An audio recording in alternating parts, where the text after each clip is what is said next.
What's going on, guys? Adiyar here, back with another Torchlight Infinite video for Sandlord Season 8. This is going to be a quick overview of the way that I have chosen to build Mind Control Thea. I focused much less on damage and much more on speed. I feel like there's only so much damage you're going to need in your tier 8s, and afterwards you just need speed. I've looked at many Theas that have been like presented to me, and like every time I look at them, I'm just like, I can't imagine how slow that Thea must feel going through maps. I have God of War in the map. I'm not going to be using that for this demonstration. So let's just go ahead and go through the map and we will talk about what we've got going on. So this is without God of War, by the way. This is just our base mapping speed before we turn on God of War. Of course, if we get God of War in here, that goes even higher. It's just, you know, I just didn't see the need for much more damage. I've actually nuked my damage a little bit because I don't have the full blessings that I'm supposed to have because of a belt swap, but that's okay, right? Like, it's not really affecting my ability to clear these maps. And we will go over that swap as soon as we finish the demonstration here. I've really focused on just trying to get as much movement speed as I can in different places. There's always room for improvement on this, of course. There's definitely more movement speed that could be gained. I could probably easily get like another 60 movement speed on here without too much trouble. But for right now, this is what we've got going on. I don't really want to invest too much more in the build because I am planning to do a reroll sometime soon. All right, so that is that map done. And let's go ahead and just go over the character. All right, so gear wise, we have one Heart of Magic ring. We have one crafted T1 scepter, and then a T2 ring and a T2 scepter. The ring, I got tired of getting one shot randomly because my resistances were too low. So we swapped out one of those for this. For stuff that we really don't need a lot of damage for, I'm actually using an Eternal Sea Fog for the additional movement speed. And once I can get +1 focus blessings crafted onto this, I'll be using this full time. For now, I'm using this belt whenever I need more damage. Or no, not this belt. Where's my belt? Where's my belt? My belt got lost. That's my belt. So this is the belt that I'm using on normal stuff, because that gets me to 0 focus blessings, and right now I'm at 1 with the belt on that I have right now. So yeah. We have a corroded decaying blessing. These are really cheap right now. There seems to be some misunderstanding. People think that this mod does not work. This mod 100% works. I've tested it live on stream. They think that because the wording is incorrect that the mod is not working. It is.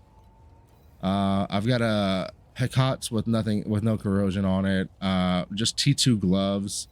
A pretty basic Twilight vestment, not with +3 or anything. For the movement speed on this build, we've done a couple of different things.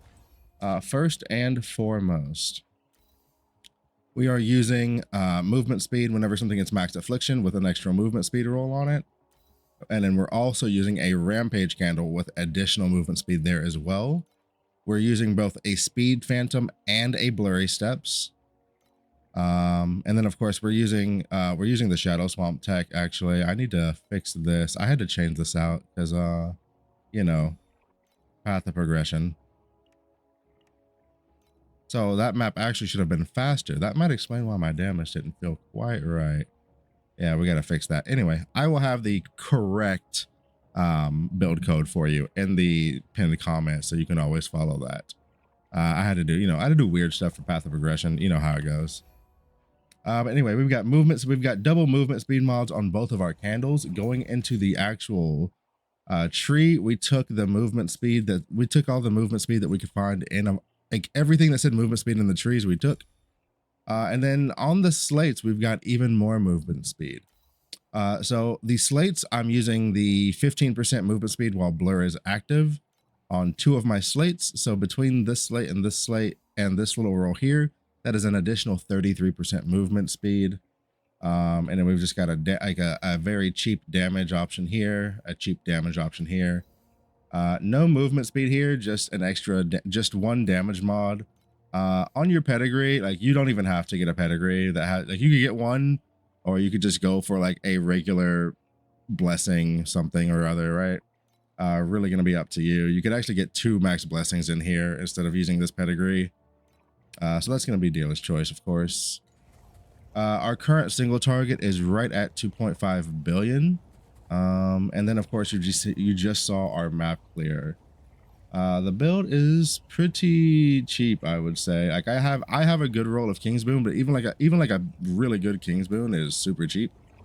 Comparatively, like if you take off the corrosion, these have come down so much in price. Yeah, like they're nothing now.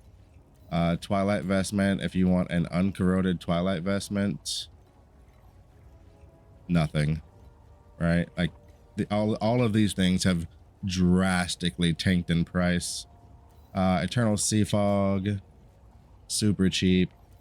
Heart of Magic, very cheap. The only thing that's really got any kind of money into it is the scepter that I crafted. Other than that, everything on this build is extremely cheap. We don't have any like special things on mind control. The supports for Shadow Swamp are like less than 10 fee a piece. We don't have a special support on our Erosion Magus.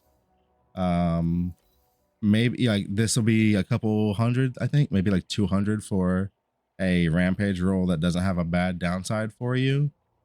But yeah, that's really all there is to it. If you've got any questions about any specifics about the build, just drop a comment, like I said, or come join the Discord. If you're unsure of how specifically to scale mind control with Reap Purification, I did put this together for you because somebody did ask me about how to scale this build. So your individual multipliers that work for the build would be you want to stack instances of Reap. You don't care about the duration of Reap. You want to stack Reap cooldown reduction. You want to stack affliction effect and affliction per second. Increases to damage would be increased damage over time, erosion damage, spell damage. Some other things that would work: additional erosion damage, additional spell damage, things of that nature. And then of course your general scaling vectors like +1 curses, +1 to skill levels. If you can get it, more max blessings to get you down to the point that you can swap over to the second hero trait at level 75. But that is a much higher ask, I think. This is definitely more of an in-game thing. So this is what I would be running for mapping. And then whenever you've got to do some single target stuff, all I do is I swap to Disgraced Minister. And on my skills, the only thing I do is I come to Blurry Steps and I change the Blurry Steps to Star Stalker. And that's all we do. And that's the full swap for like, I need to do single target damage.